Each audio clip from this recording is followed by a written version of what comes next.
Letter C এর দুইটা sound আছে। আমরা রিডিং পড়ার সময় লেটার সি যখন পাই ওয়ার্ডের মধ্যে, কোনো কোনো সময় সির সাউন্ডটা হয় কে এর মতো, আবার কোনো কোনো সময় এটার সাউন্ডটা হয় এস সর মতো, দন্তাস্ব বা স্বর মতো হয়।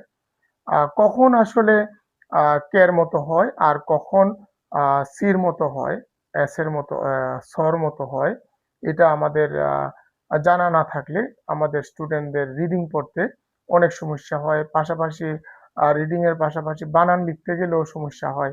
আমরা এই জায়গাটাতে আজকে আমরা ক্লিয়ার করব।